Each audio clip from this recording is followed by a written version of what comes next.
It's there. It lies dormant, waiting for an event that you did not anticipate to happen, or another trigger to come in, and then bang, it's back again.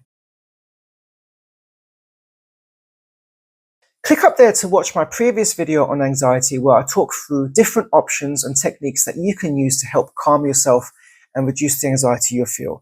But in this video, I want to talk about something a bit different that not many people do around anxiety.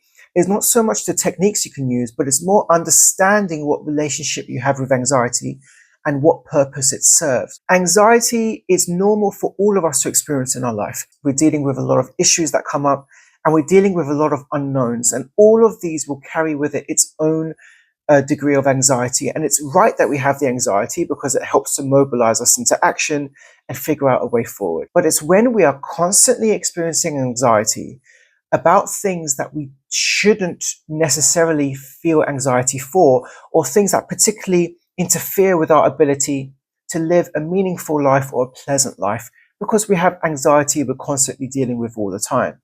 This is when it becomes a problem, and you need to examine what relationship you have with anxiety, and more importantly, why the anxiety is there to begin with. Now, the best way to do this is to think back to when it started.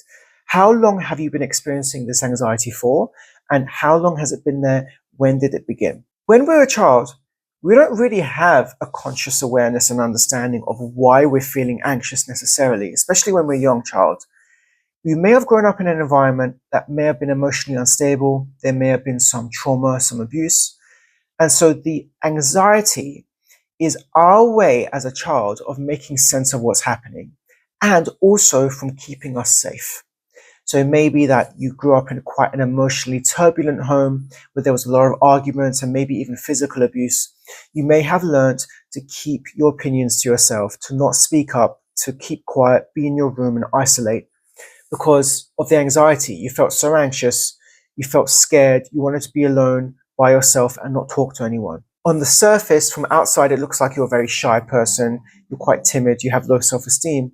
What's really happening is the anxiety has consumed you to the point where it's forcing you to be by yourself, because that is where you feel most safe. Because this is what you've learned. Other people are unpredictable, they're volatile, I can't trust them.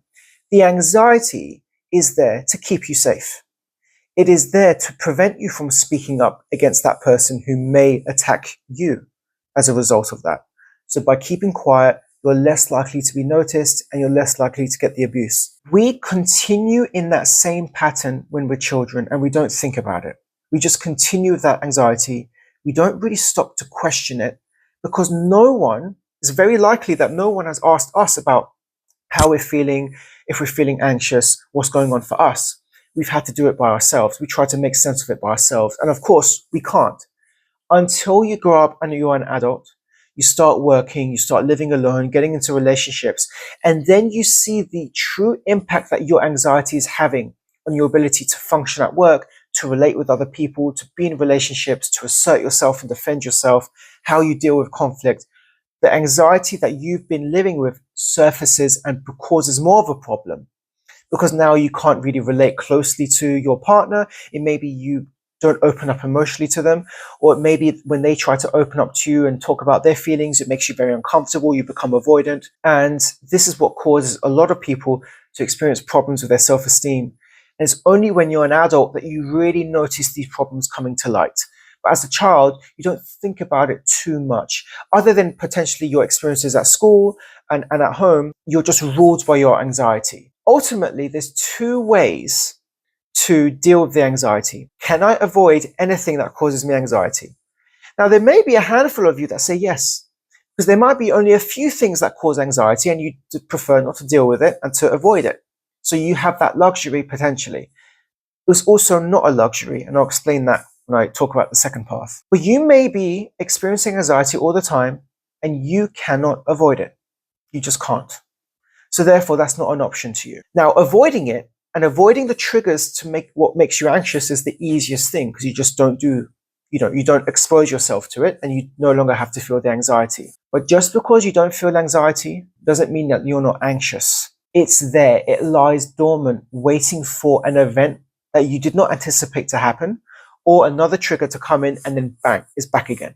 And then you think, oh, Well, I'm anxious again. I've done it again. Why am I so anxious? I'm sick of this. But now we're going to talk about the second approach, which seems completely counterintuitive. And this is something that you will not want to do. And this is something that certainly your anxiety does not want to happen. Expose and sit with those triggers and the discomfort. Now, we are not sitting with our anxiety for the sake of being uncomfortable and sitting with it like this helpless.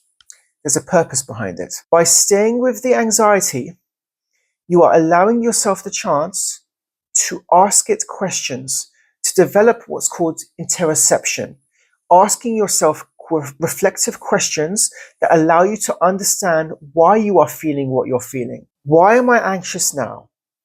When have I been anxious? When did my anxiety really begin? What happened during my life when it began? Start asking yourself questions, become curious around how you experience anxiety. Ask yourself, what purpose did it serve me in my life? It may have served me a purpose in terms of allowing me just to keep myself to myself in a turbulent household, just survive.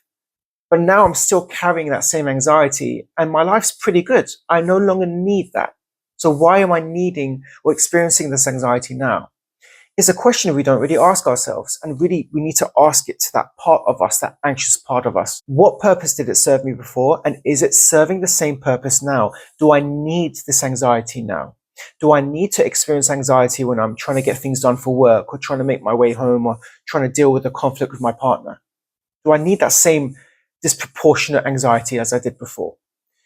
By questioning it, by understanding how anxiety feels for you, you are developing a different kind of relationship with your anxiety. By avoiding it, it doesn't mean that it's going to go away. It's still there.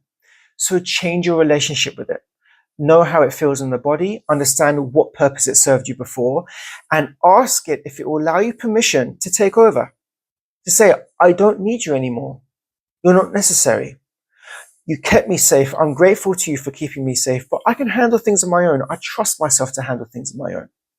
And if you feel there are times where you feel anxious, use those techniques that I spoke about in the first video. If you feel stuck, you don't know where the anxiety is coming from, it's okay. Accept you don't.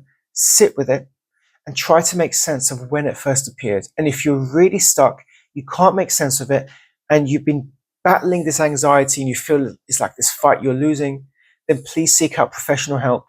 This is what counselors are for. This is the job I do every day with my clients, is to understand where the anxiety is coming from, how it feels, and what the clients can do to better manage it and not allow it to impact them as it has been all this time. Reclaiming power over the anxiety. This is the opportunity and potential you have, but it comes down to what anxiety means for you and how potent it is for you.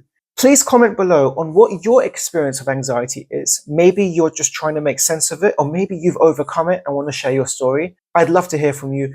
Please like and subscribe. There'll be plenty more videos coming out very soon. Thank you for watching. I'm a qualified counselor, and my videos are intended to help guide you and support you in your mental health journey. I cover various topics, and while the videos I provide do not give advice, they include tips, techniques, strategies, and information that you can use to support you when it comes to making sense of what is going to help you to live your best life. If you're interested in exploring counseling with me, then please get in touch with my website, where you can find out more about the services I offer, and you can get in touch with me directly if you have any questions or would like to book a session. Thanks for watching.